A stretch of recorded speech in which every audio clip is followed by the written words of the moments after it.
હવે આમાં આઈએસ અધિકારીઓ પોતે સંડોવાયેલા છે કે કેમ એ બધું તો હવે પોલીસ તપાસ કરી નિર્ણય લેશે. આપણે એ કહીએ કે મોમિન નામનો જે વ્યક્તિ છે, જે આઈએસ અધિકારી પ્રતિભા દહિયાના ડ્રાઈવર છે, અને એ ડ્રાઈવર વ્યક્તિ એવું કહે છે કે ડ્રાઈવરની કેપેસિટી હા ડ્રાઈવર ઉધર કઢાવી દે.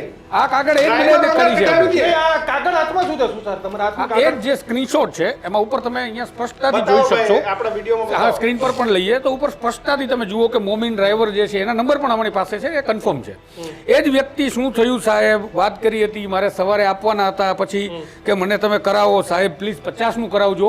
તમને 50 એટલે 50,000 50 લાખમાં તમને શંકા જતી હશે તો એના પણ પુરાવા છે કે રૂપિયા 14 લાખની માંગણી હતી. 14 લાખમાંથી 10 લાખનું ચૂકવણું થઈ ગયું હતું.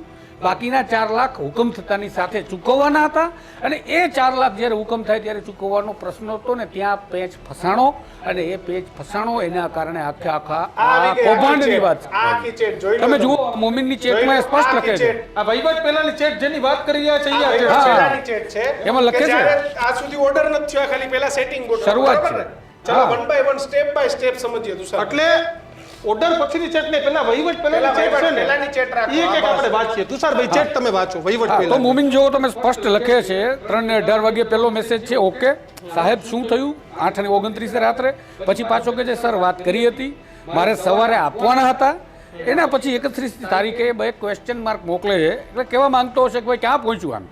પછી સામેવાળા વ્યક્તિએ એવું કીધું કે હું ઓફિસ પહોંચી ગયો છું, હેલો તમારા ઘરની બહાર ઊભો, એવી વાત કરે છે મોમિન. અને પછી રૂપિયા અને 15 દિવસ આવું લખેલું છે, અને એની ઉપર આંગળી મોકલવામાં આવે છે કે આ કન્ફર્મ. એટલે કહે છે કે સાહેબ પ્લીઝ 50નું કરાવજો. એટલે આગળનો વ્યવહાર હજી શરૂ જ થયો હતો, અને ત્યારે 50નું કરાવજો આજે એમ. પછી યસ આખા મામલાની અંદર ખૂબ મોટી રકમ, તગડી રકમની માંગણી થઈ. લાખો રૂપિયાનો તોડ કરવાની વાત છે. હવે મોમિન પોતે તોડ કરવાની હિંમત કેમ આટલી ધરાવતો હશે? ત્યારે જ ન્યૂઝરૂમ ગુજરાતની યુટ્યુબ ચેનલને સબસ્ક્રાઇબ કરો અને ઇન્સ્ટાગ્રામ અને ફેસબુક પર ફોલો કરો.